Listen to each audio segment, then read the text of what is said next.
Bonjour à tous, on se retrouve aujourd'hui pour une nouvelle vidéo sur ma chaîne Le Droit avec Lou. Donc vous vous en doutez bien, vous le voyez bien, on va parler d'une affaire qui fait la une en ce moment, il s'agit de l'affaire Epstein. Donc c'est l'une des affaires judiciaires les plus choquantes et les plus troublantes en ce moment, car elle comporte à la fois des crimes olé olé, des crimes d'argent et le pouvoir des réseaux d'influence. Il y a surtout autour de cette affaire une impression persistante d'impunité qui plane, ce sentiment que certains individus, parce qu'ils sont riches, puissants, bien entourés, semblent échapper au droit commun, ou du moins bénéficier d'un traitement judiciaire qui est radicalement différent. Donc c'est précisément pour cette raison que cette affaire est passionnante, mais aussi inquiétante d'un point de vue juridique. Donc contrairement à ce que l'on pourrait croire, cette affaire ne concerne pas uniquement les États-Unis. Elle pose aussi des questions fondamentales de droit, notamment sur la justice pénale, la responsabilité des élites, les mécanismes d'immunité et même sur les répercussions possibles en France. Parce que oui, malheureusement, la France n'est pas extérieure à cette histoire. Je dirais même que l'Europe n'est pas extérieure à cette histoire. Mais attention, pas nécessairement parce que des infractions auraient été commises. Il peut arriver que dans les dossiers Epstein, il y ait des noms cités, c'est pas pour autant qu'ils sont coupables. Il faut faire la différence, la part des choses. Donc l'objectif dans cette vidéo, ça va être de comprendre qui est Jeffrey Epstein, ce qu'il a fait juridiquement et pénalement, mais aussi pourquoi cette affaire choque autant le monde et en quoi la France est concernée directement ou indirectement. Évidemment, il est utile de préciser que tout ce qui sera dit ici repose sur des faits établis, sur des décisions de justice, sur des documents judiciaires, et non pas sur des rumeurs. Je laisse les rumeurs complotistes aux complotistes, ce n'est pas mon travail. Commençons cette vidéo. Jeffrey Epstein naît en 1953 à Brooklyn, dans l'État de New York, dans une famille de la classe moyenne. Il n'a aucun diplôme universitaire prestigieux, contrairement à ce qu'il laissera croire plus tard. Pourtant, il va progressivement se construire une image d'homme brillant, mystérieux, très cultivé.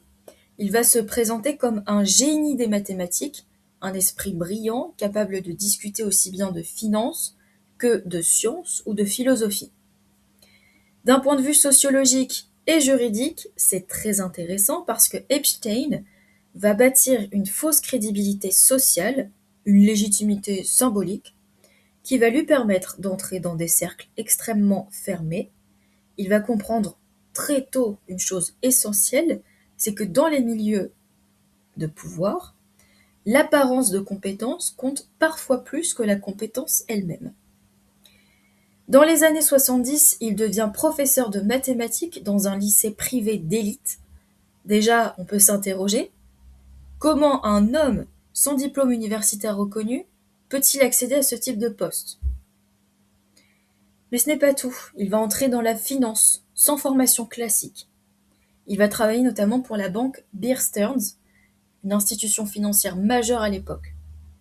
Après quelques années, il va créer sa propre structure de gestion de fortune destinée à une clientèle très restreinte. Des milliardaires, des personnalités influentes ou encore des individus disposant d'un pouvoir économique ou politique considérable. Très vite, il se spécialise dans la gestion de patrimoine de personnes ultra riches. Le problème ici, c'est que l'origine exacte de sa fortune reste floue encore aujourd'hui, tout comme son ascension d'ailleurs. En bref, il n'existe pas d'explication claire, transparente et documentée qui permettrait de comprendre comment Epstein a accumulé une telle richesse. D'un point de vue juridique, ça pose immédiatement la question, vous vous en doutez, du contrôle des activités financières, du blanchiment ou encore de l'opacité des circuits économiques de l'élite mondiale. Mais ce n'est pas tout. Et oui, notre homme ne va pas s'arrêter là. Jeffrey Epstein ne se contente pas seulement d'être riche, il va se créer un vrai réseau. Et il va, pour ce faire, commencer à fréquenter des hommes politiques, des milliardaires, des chefs d'entreprise, des universitaires, des membres de familles royales, des artistes et intellectuels ou encore des scientifiques. On le voit, son réseau est très très large. Il possède plusieurs résidences de luxe, notamment sa résidence principale qui se situe à Manhattan, un jet privé surnommé par ses amis le Lolita Express, en rapport avec ce fameux trafic de mineurs, ainsi qu'une île privée, qu'on peut voir ici sur la diapo. Epstein a un mécanisme de prédation très précis. Il se rend indispensable, il rend des services, il finance, il invite. En fait, il crée une sorte de dépendance sociale et symbolique, une sorte de dette morale. Quand vous êtes, on va dire entre guillemets, victime de son aide, vous vous retrouvez coincé. Coincé envers lui, redevable. Juridiquement, ça pose la question de la captation d'influence, les conflits d'intérêts, l'absence de contrôle des élites, mais aussi la difficulté pour le droit de pénétrer dans ces cercles qui sont très très fermés, très compliqués à percer. À partir des années 2000, des mineurs vont accuser Epstein d'agression olé olé, de V, pour ne pas dire le mot, pour éviter d'être censuré, vous l'aurez compris, mais aussi de traite olé olé, de recrutement organisé de mineurs. Il ne s'agit pas de faits isolés, les témoignages révèlent un système organisé, des méthodes de recrutement, des lieux identifiés ainsi que des schémas répétitifs. Il faut savoir quand même qu'au total, les autorités ont noté plus de 1000 victimes et seulement environ 300 se sont présentés devant la justice pour en parler. Les autres n'ont rien dit, sûrement par peur de représailles ou par accord à l'amiable avec l'intéressé. Il se peut que ce soit ça. En droit pénal, on parle de criminalité systémique et non d'un simple comportement individuel déviant. Donc les faits sont répétés, structurés, et c'est pour ça qu'on parle de criminalité systémique. Le premier scandale judiciaire qui va éclater, c'est en 2008. Epstein conclut un accord pénal avec la justice de Floride.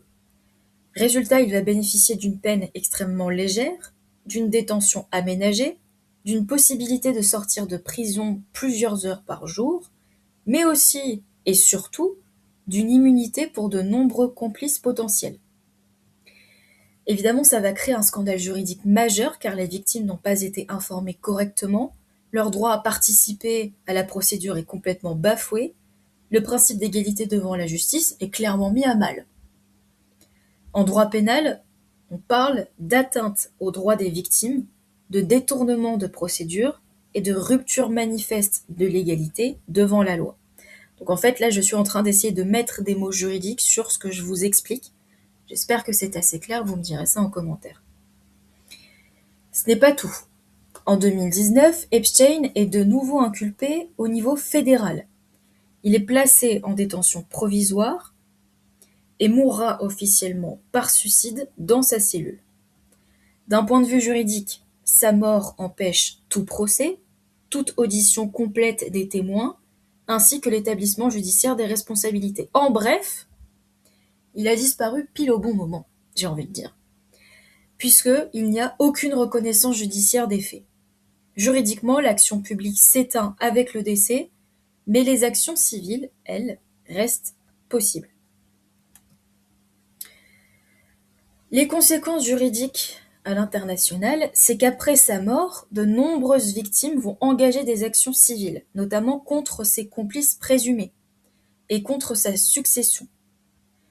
On peut noter par exemple dans ses complices Ghislaine Maxwell. Alors Ghislaine Maxwell, on va essayer de trouver une photo un peu plus nette d'elle. Voyons voir. Eh bien ici, alors elle est un petit peu masquée, mais c'est elle. Elle est ici aussi. Et pour le moment, ah oui, ici aussi, voilà. Et là. Donc Ghislaine Maxwell et Epstein ont eu une relation, ils étaient en couple à une période dans le début des années 2000 à peu près. Et elle est actuellement d'ailleurs en prison, justement pour les mêmes faits.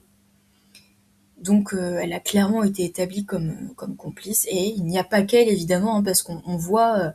En fait, vous avez un site que je vais vous montrer tout de suite, comme ça c'est plus simple, qui est ici, qui s'appelle justice.gov. Vous tapez simplement ça dans la barre de recherche, vous allez tomber sur ce site. Vous aurez juste à indiquer que vous avez plus de 18 ans et que vous n'êtes pas un robot, pour accéder en fait à un ensemble de fichiers, de données, de photos, il y a des vidéos aussi, absolument... en fait, il y en a énormément, voilà. Donc si vous voulez prendre le temps d'aller regarder, allez-y. Par contre, je vous préviens tout de suite, vous allez y passer un temps incalculable. Mais évidemment, toutes ces photos-là, qui sont ici, vous pouvez les trouver sur le site. Donc vous trouverez énormément de photos d'Epstein avec Ghislaine Maxwell, mais vous trouverez aussi des photos d'Epstein avec Jean-Claude Brunel, qui est juste ici, un Français, recruteur de mannequins. Et oui, on n'oublie pas de s'entourer des bonnes personnes, hein. Vous trouverez aussi Epstein avec Donald Trump, avec Bill Clinton, et avec d'autres personnes que je n'ai pas identifiées, que je ne connais pas, qui ne sont peut-être pas connues. Vous trouverez aussi beaucoup, j'ai remarqué, il y a beaucoup de photos, évidemment, de ces résidences. Et dans ces résidences, il y a beaucoup de portraits accrochés au mur de femmes nues, notamment des jeunes femmes. Il y a aussi des bustes de poitrine féminine. Donc c'est quand même assez... on va dire que assembler tous ces éléments avec l'histoire du personnage, c'est pas forcément très rassurant, et c'est pas forcément... on va dire que les photos ne l'ont pas aidé, voilà, ça l'a plutôt enfoncé. Mais bon, donc revenons-en à ma diapo. Ici, les documents judiciaires qui mentionnent des noms, des contacts et des déplacements, parce qu'il y a aussi des mails qui sont sur ce site que je vous ai montré. Donc le point juridique fondamental ici, c'est le fait que être cité dans un document ne signifie pas culpabilité. En droit, la présomption d'innocence demeure absolue. Seule une décision de justice peut établir la culpabilité. Donc, les répercussions en France. Est-ce qu'il y a des Français qui sont concernés? C'est la question qu'on se pose. Il n'y a aucune condamnation pénale en France à ce jour qui est directement liée à Epstein, mais des noms français apparaissent dans des documents, des voyages ont été évoqués, ainsi que des liens sociaux. Par exemple, en ce moment, on entend beaucoup parler de Jack Lang. Jack Lang, pour ceux qui ne connaissent pas, on va faire une petite recherche pour vous montrer, c'est lui. Voilà. Bon, je pense que vous en avez entendu parler si vous vous êtes intéressé un petit peu à l'affaire Epstein. C'est exactement ce nom qui ressort en ce moment en France. Alors, il n'y a pas que lui, évidemment, hein, mais il en fait partie. Pour vous donner une idée des noms français qui ressortent, on peut trouver le monsieur dont je vous ai parlé juste avant, Jean-Luc Brunel, qui est juste ici. C'était un agent de mannequin français, fondateur d'une agence de mannequins. Donc son nom apparaît assez explicitement dans plusieurs témoignages de victimes. Il est présenté comme un intermédiaire de recrutement de jeunes filles. On imagine que ça doit être plus facile de recruter des jeunes filles quand on est agent de mannequin. Et il a fait l'objet de poursuites pénales en France. Il a été mis en examen, mais n'a jamais été jugé en raison de son décès en détention en 2022. Et oui, pas de chance, lui aussi, il est mort en détention. Décidément, quel fléau.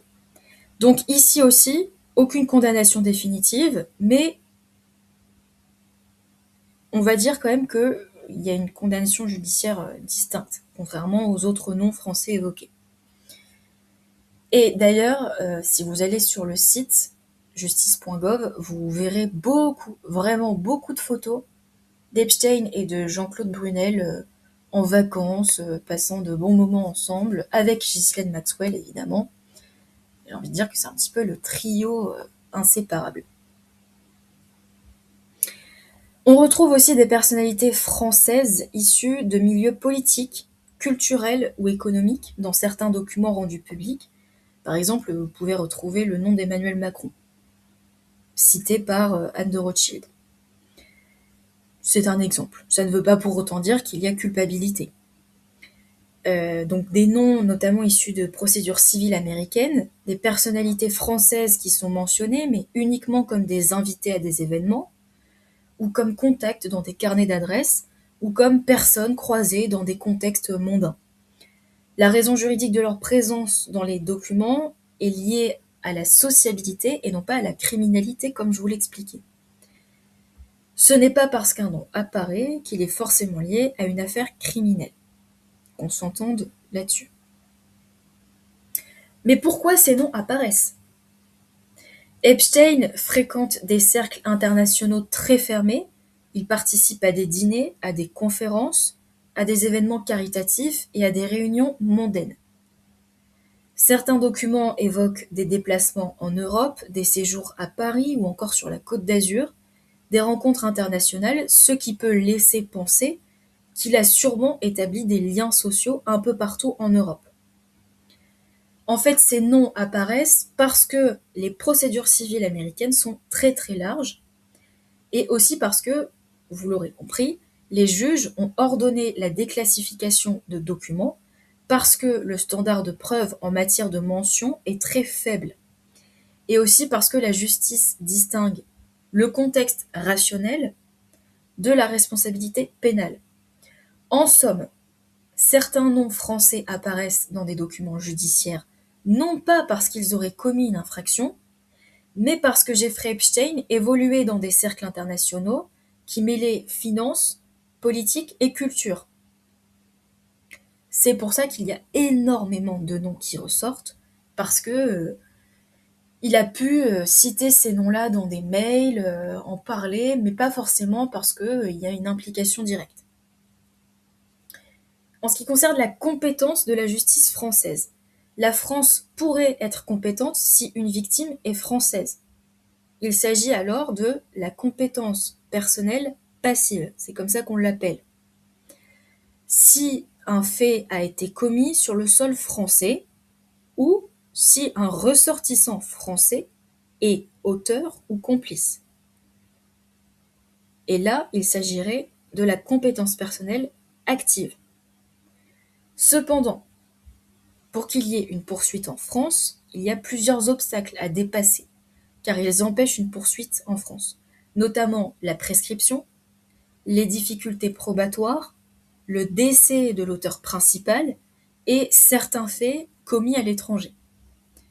Ce n'est pas un vide juridique, c'est une limite pratique du droit pénal international. Donc vous l'aurez compris, l'affaire Epstein révèle une justice inégalitaire, un problème de responsabilité des puissants, une difficulté à juger les crimes sexuels internationaux. Et la question centrale ici qu'on se pose, c'est: le droit est-il réellement pour tous? L'affaire Epstein, c'est pas seulement une affaire criminelle, ce n'est pas uniquement l'histoire d'un homme, ni même d'un réseau, c'est un miroir qui est tendu à nos systèmes judiciaires, un miroir qui révèle à la fois leurs forces, mais surtout leurs failles. Cette affaire nous montre d'abord que le droit pénal, aussi rigoureux soit-il, n'est pas tout puissant. Il peut se heurter à des réseaux internationaux, à des fortunes colossales, à des personnes socialement protégées. Le droit devient lent, fragile, parfois impuissant. Cette affaire révèle aussi une réalité dérangeante.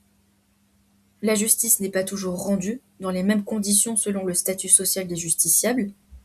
Les mécanismes d'accords pénaux, de négociation, de procédures transactionnelles peuvent, lorsqu'ils sont mal encadrés, créer une impression parfois fondée de justice à deux vitesses. Et en France, cette affaire nous interroge profondément, d'abord sur la coopération judiciaire internationale, mais aussi sur le droit pénal, qui reste largement national, alors que les crimes, eux, sont de plus en plus transnationaux. Cette affaire montre à quel point il est difficile en fait de coordonner les enquêtes, de partager les preuves. Il y a quand même, je pense, largement plus de 3000 photos, ce qui est énorme. Donc c'est difficile de poursuivre efficacement lorsque les faits sont éclatés dans plusieurs États. Ça interroge sur la protection effective des victimes, pas seulement sur le papier, mais aussi dans la réalité, leur accès à la justice, leur information, leur reconnaissance ou encore leur capacité à être entendus sans être écrasés par le système. Dans cette affaire, beaucoup de victimes ont eu le sentiment, parfois à juste titre, que la procédure avançait sans elles ou contre elles. Ça a été le cas en 2019. Donc, ce qui m'intéresse ici, c'est la question de savoir si est-ce que le droit est réellement capable de résister au pouvoir et à l'argent. Parce que le droit est censé être neutre, il est censé être égal pour tous. Mais il est appliqué par des institutions humaines dans un monde qui est traversé par des rapports de force, ce qui fait que le droit est un outil essentiel qui doit être constamment surveillé, renforcé et questionné pour ne pas qu'il devienne obsolète. Mais en définitive, cette affaire, elle nous oblige à regarder la justice, non pas comme une évidence, mais comme un équilibre qui est plutôt fragile, qui ne tient que si les principes sont respectés, que si les victimes sont protégées et que si le pouvoir, quel qu'il soit, reste soumis au droit. Ça pose énormément de questions. Maintenant qu'on en a terminé avec cette affaire, je peux vous montrer, si vous voulez, sur le site. On va prendre une image au hasard. On va aller voilà, vers là. Hop. Bon, voilà. C'est pas très intéressant, mais vous verrez, il y a énormément d'images. C'est pour ça que, je vous le disais, il y a un tri en fait énorme à faire si vous voulez tomber sur des images qui sont réellement intéressantes. Vous allez tomber sur beaucoup d'images qui ne vous parlent absolument pas. Voilà, des photos de matériel informatique ou des photos même de sa maison, des pièces qui sont pas forcément très intéressantes comme celle-ci par exemple. Bon, vous allez vous dire mais qu'est-ce qu'elle nous montre, c'est absolument pas intéressant. Oui, c'est vrai. Mais bon, après, il suffit juste de faire un tri. Bah là, par exemple, vous avez une photo de l'île d'Epstein. Je pense qu'on le devine assez facilement que c'est une île. Mais il y en a énormément, il suffit juste de tomber en fait sur les bonnes. Il y a des photos assez explicites, des photos où on voit des objets, comment dire, plutôt érotiques. Bon, après, à chacun de se faire sa petite recherche. C'est à la portée de tout le monde, donc n'hésitez pas. C'est assez rare quand même d'avoir ce genre de documents à portée de main.